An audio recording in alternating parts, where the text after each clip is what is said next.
আমার ভাবনার অতলান্তে দেখি কিছু রঙিন ক্ষুদ্র মাছ। তারা জল গভীরে আবেগশূন্য বিচরণে খোঁজে কি আমার হাত। যে রোদ শরীরকে ঘামায় না, সে রোদের অন্তর্গত শীতল দৃষ্টিপাতে শরীর থরথর করে কাঁপছে হাজারো প্রশ্নবাণে।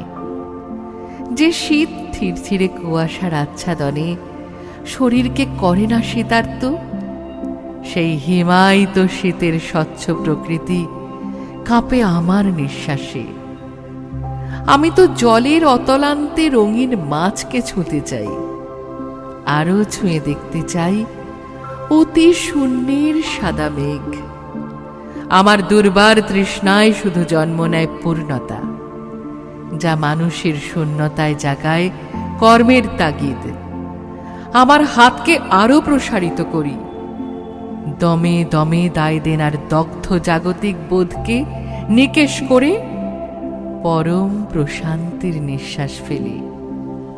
হয়তো আমিই জানি আমি কি, হয়তো কেউ জানে না, জানবেও না আমি কি। আমার অপেক্ষাটুকু সুন্দর স্বর্ণাভ সত্যাশ্রয়ী। আমি এক নবীন বৃদ্ধ, অস্তাচলের হাসি নিয়ে হয়ে যাই প্রভাতের দূত, নই মিথ্যাশ্রয়ী।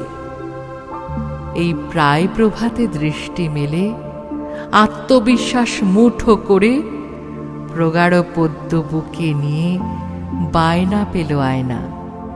আহা, কি যে আত্মতুষ্টি, মুখে বলা যায় না। হয়তো আমি জানি আমি কি, হয়তো কেউ জানে না, জানবেও না আমি কি।